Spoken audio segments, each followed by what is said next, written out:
Allô, c'est moi, Daphné B. Vous écoutez Choses sérieuses, ma chaîne YouTube sur la culture web, pop, le maquillage et autres choses sérieuses. Pour plus de contenu, n'hésitez pas à vous abonner ou à écouter mon podcast Choses sérieuses, disponible sur Apple et Spotify. Le 12 janvier, on apprenait que Morphe Cosmetics déclarait faillite. Je me suis d'ailleurs maquillée pour l'occasion.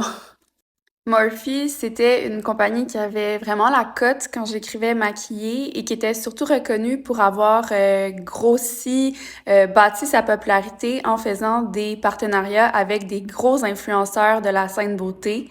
Du monde comme James Charles, Jaclyn Hill, Jeffree Star, Jackie Aina.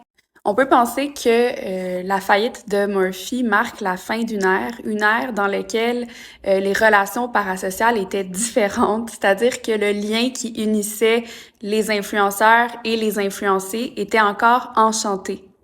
Évidemment, aujourd'hui, on serait rentré dans l'ère du désenchantement.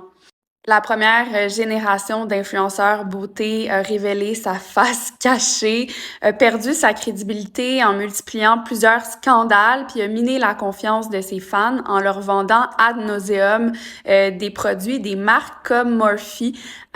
Puis là, on sait que dans le fond, ils empochaient beaucoup d'argent, de l'argent versé par la compagnie.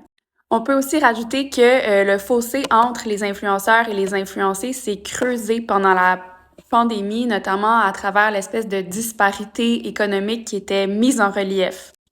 Ça nous a empêché à nous, chers consommateurs, de se projeter dans la vie des influenceurs aussi facilement qu'on le faisait avant.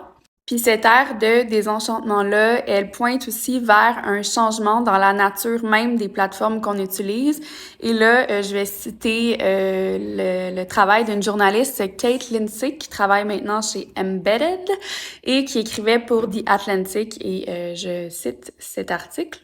Et là, Kate Lindsay parle du déclin d'Instagram et elle dit « Its decline is about not just a loss of relevance, but a capitulation to a new era of performance media in which we create online primarily to reach people we don't know instead of the people we do know ».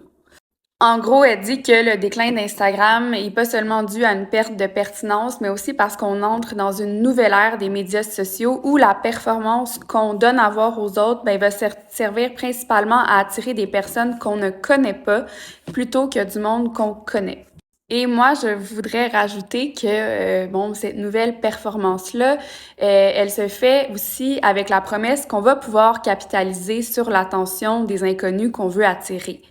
Le lien social, maintenant, il est d'emblée intéressé. Et donc, s'il est d'emblée intéressé, il est donc désenchanté. C'était ma capsule Choses sérieuses. Si vous avez aimé, n'hésitez pas à liker, à vous abonner ou à commenter. Suivez-moi sur Instagram à Choses sérieuses ou peu importe où je me trouve, aka lisez mes livres. Bisous!